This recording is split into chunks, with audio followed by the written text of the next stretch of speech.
Welcome, everyone, to another enlightening episode of the Canadian SME Small Business Podcast.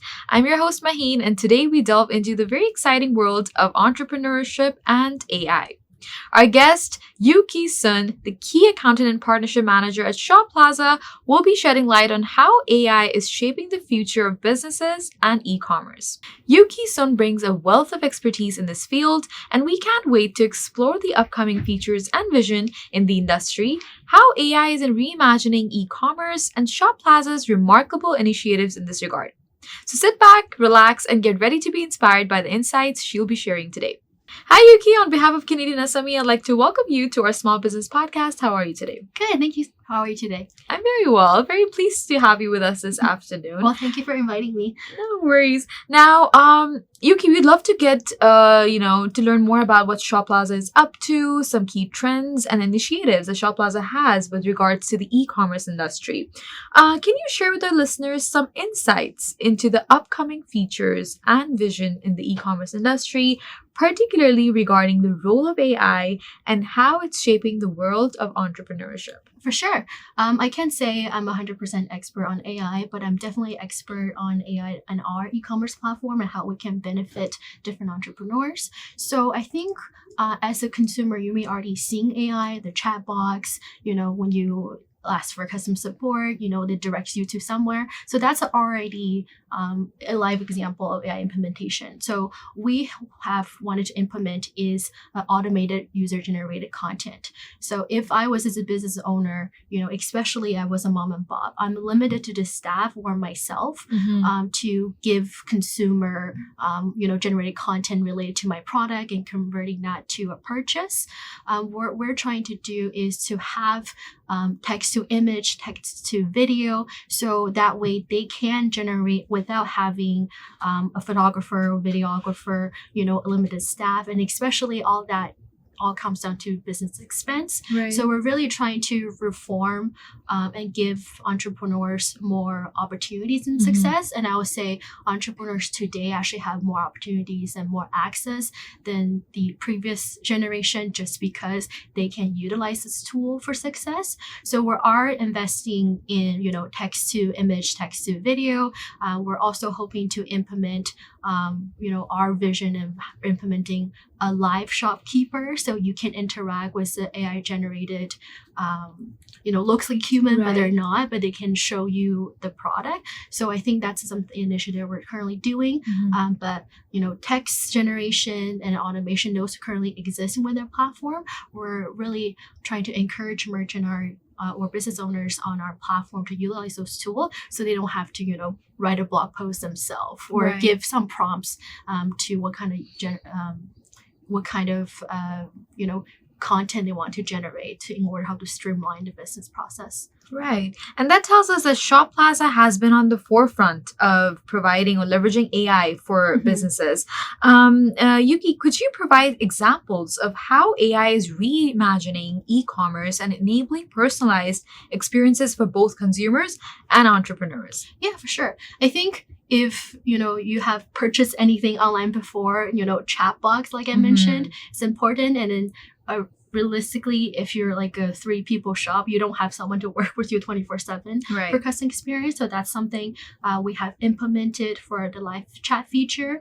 We have incorporated tools like ChatGPT, which has been the main topic, I want to say, for the last 2 years. How do you write product descriptions? How do you stand out from other competitor business? What can you utilize these automation tools to write, paragraphs or, front page content to actually attract a consumer?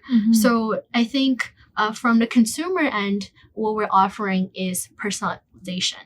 We are writing something. If I was looking for, like fall skirt, then some sort of these keyword actually attracts me and want me to visit this. I want to explore the product more. For the entrepreneur side, it's about saving time, so they don't have to spend an hour writing individual product descriptions and make it unique. It's saving on staff because maybe if you're small business, you don't have the additional money to hire a copywriter or SEO specialist. And I think for them, they want to be an all well-rounded business and actually stand out from rest of competitor. Because even in retail, there's so many similar product and so many similar business. How do you make sure, if someone visits your site, your conversions is better than other site? I think that is kind of their obstacle or all their challenge. So these tools we implement actually can help them to stand out in that field. Absolutely. And, entrepreneurship is rapidly evolving and thanks to the advancements in the technology sector.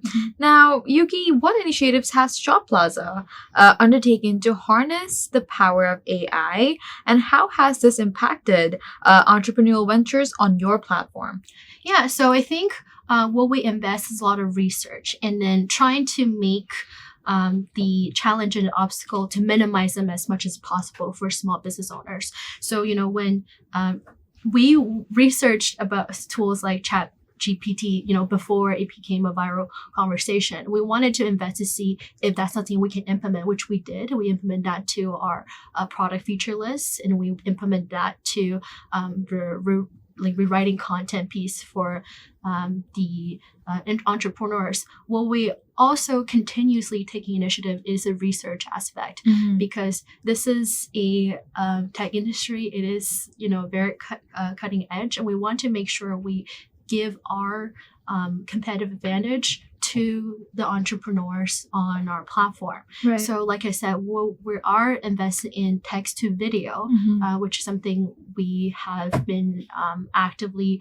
research and trying to find successful case studies and see if that will be something we can implement to the platform. Our ideal vision is far more than what current market could offer. We want to able to utilize virtual KOL, so like an influencer, but generated from AI content. So it kind of give business the freedom to work with generated content without dealing with an actual influencer, because dealing with an influencer might be expensive to deal with. There, you're talking to someone who has a management team and that you don't know if you can afford it, and then the way they produce content might not align with the entrepreneur's business. So all these things we have taken into consideration. So we're really, the initiative we take is really research, have market research, and then once we implement, we try to eliminate that learning curve for the entrepreneur so they can immediately implement and also launch the benefit of the tools. Right. Now, Yuki, with your role as a key account and partnership manager, you've likely come across or encountered a lot of success stories. Could you share a case study where Shoplazza's AI tools played a very pivotal role in transforming a traditional business into a thriving online business? For sure. I don't have particularly, names to provide because of, we're trying to protect our merchant as well. But the current project I'm being working on is the eyewear industry. And I think because you deal with a lot of small business, you probably know a lot of them are very traditional in a sense. They're not familiar with e-commerce. They're not familiar with like the digitalization aspect of it. So we have provided an onboarding team, and then we kind of realized, these business owners, even though they're great in their offline business, they don't have any media assets to leverage on. And then having like a product photo shoot is something that's foreign to them. So but to make sure your e-commerce succeed, you need lots and lots of media assets. So what we have done is to use AI and generate image that's accordance to their offline brand and as well as their online brand. So if you have a logo, you have different requirements for color palettes. We really use, different AI text to image tools to help them generate like front homepage, a banner. We generate some of like the product photos. We also help them to generate, like blog posts using these photos. And then that made their conversion definitely stronger and higher, just because you don't want to visit a site that doesn't have lack of media, right? Then it doesn't really, as a consumer, that's not attracted to you. So I think that was a huge success in the way we implemented, and also kind of just for us to understand a traditional small Canadian business, these are common obstacles they face in a day-to-day basis, and some traditional businesses didn't have that e-commerce initiative built in their head. So we're trying to identify all of these challenges and using the tools we currently have to help them. Right. And then I'm like glad to say, the websites look great and they have incoming online revenue and stream, and that's what is important, right? At the end of the day, businesses just want to look for different ways to expand their revenue stream. So, I'm glad that has implemented well. I was quite surprised because I dealt a lot of previous small and medium business in my last job. Right. And I think the gap I personally really need to bridge is to understand they might be starting from zero. Right. And how do we make them succeed from 0 to 100? That includes a lot of effort and includes a lot of, tools, information, just like AI technology. Right. And I think a lot of tools and these resources are helping them scale their business to that scale, right? Yeah. Now, Yuki, as the digital economy continues to evolve, what advice do you have for small and medium-sized enterprises that are looking to incorporate AI into their business strategies, and how can they stay competitive in this ever-changing landscape? I think I will divide this answer to two different categories. One is like very small businesses, like maybe 10 staff and under. I think for a business owner, you are really to evaluate what you have done well that's offline and then what you're trying to implement online. And then you can explore all these tools. I think as a successful small business owner, you should have some sort of, literacy in commerce. You don't have to be great at everything. Right. You can always hire an SEO or a copywriter. But I think as a business owner, I think it's really important you take that initiative to understand, the landscape of e-commerce. And what you can do is see, if there are tools available to solve your need. Because if you've done payroll on Excel forever, maybe you should look for a payroll tool to help you to automate that process. And then if you have, always manually written your description, maybe you can incorporate ChatGPT to help you. I think there needs to be a business overview to see what you've done well, what need to be kept in-house, and what you should outsource. Right. So for important factor like SEO, for important factor like ad campaign, if this is something as a business owner you're not great to look at, and it's no shame to asking for outside help. You want to make sure your business expense is kept at your profit center, and then as a business owner, you're 24/7 working on your own business, and I can understand that's very hard. So you really make sure your energy and your focus is at your profit center, and the other things that can be automated. No shame to implement software or AI tools or other e-commerce tools to help you to streamline the business. I think a lot of business owners I meet, they're so proud of their business and they're so scared of, asking for outside help, outsourcing different aspects of their business to like a third party. I think they're just like, I've ran this for 20 years. I don't want to change anything, but there really isn't any shame, because if you're a business owner, your time should be focused on making the next important decision. You shouldn't, like Excel and timetable, like have someone else to do Take care of it. Yeah. And then and e-commerce really help you to kind of evaluate, is your process streamlined? Is your process efficient? Like we interview so many merchants and we're like, you've been running on like pencil and paper this entire time. Like you don't have, anything storage digitally. It's all like files. But that's not uncommon in Canada. Like I give a lot of prop for these business owners because they certainly have made a living for themselves and their staff. But I think you should build that initiative to reevaluate your process and have certain things outsourced and digitalized than doing everything yourself. And I think for medium-sized business, similar to the mom and pop in the sense that the adaptation to technology is still a curve for them, which sometimes like as an outsider, I might not understand because I'm just like, isn't that just, like everyone have a digital team, everyone should invest outside.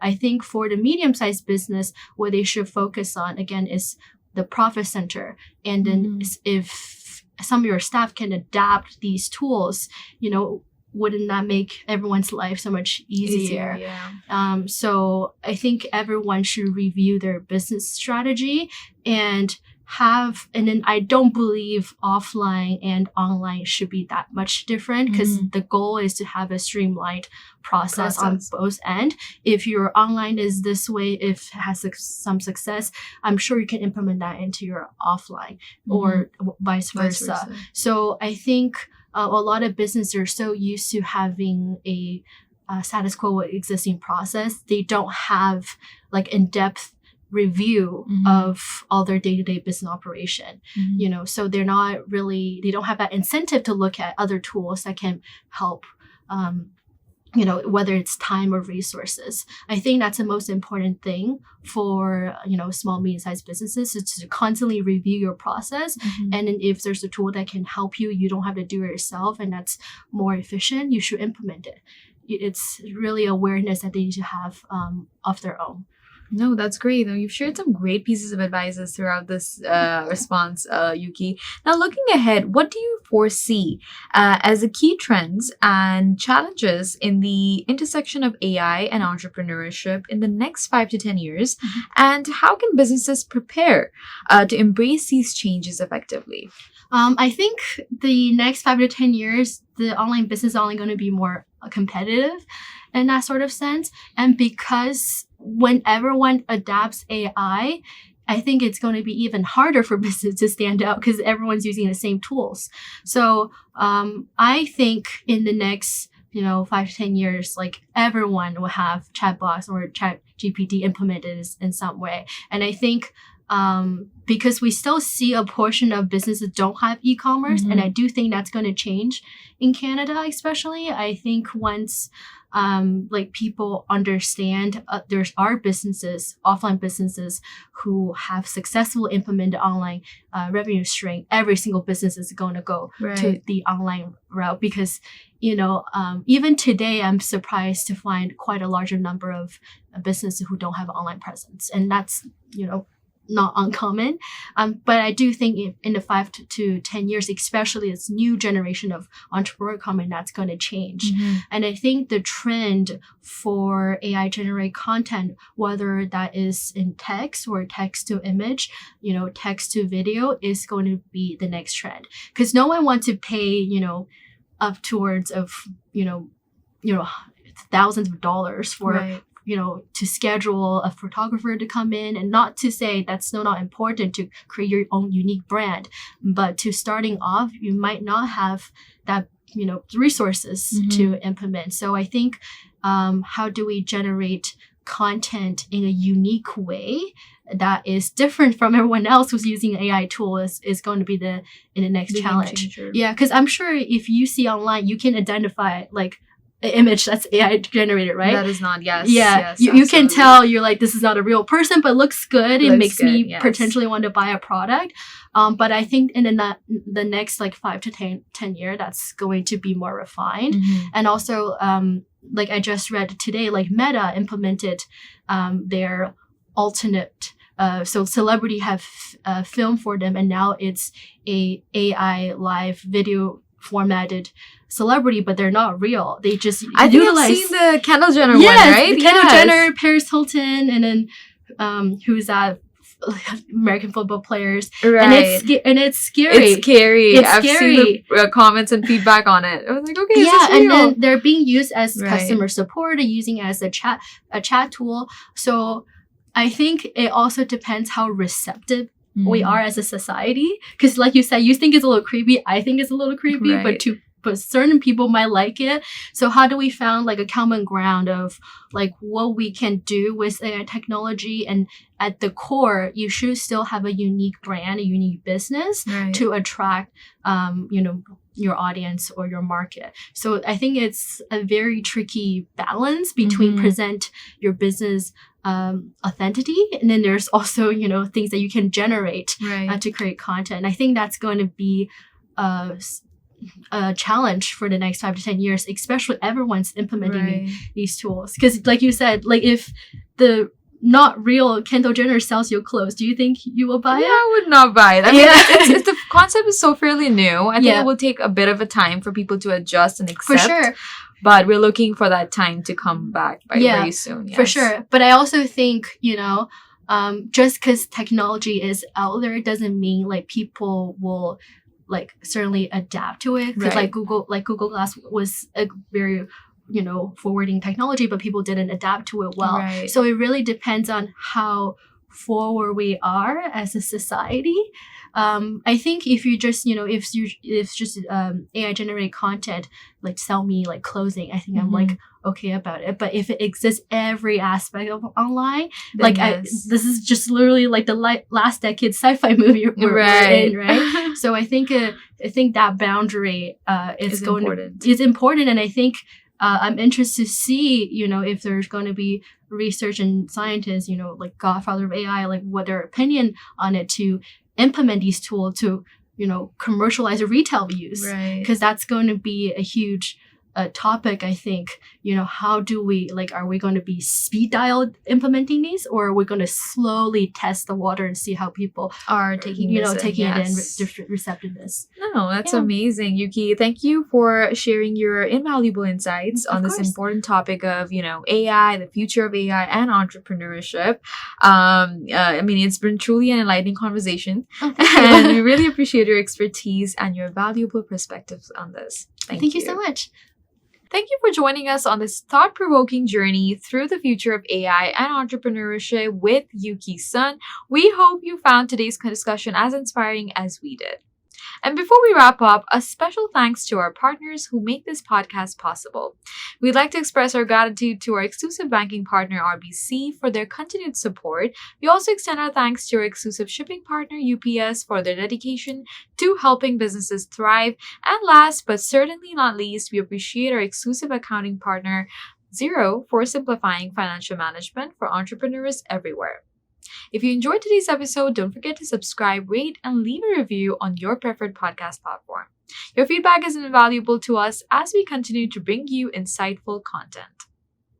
Stay tuned for more inspiring conversations with industry leaders and experts right here on the Canadian SME Small Business Podcast. Until next time, keep innovating and thriving in the world of business.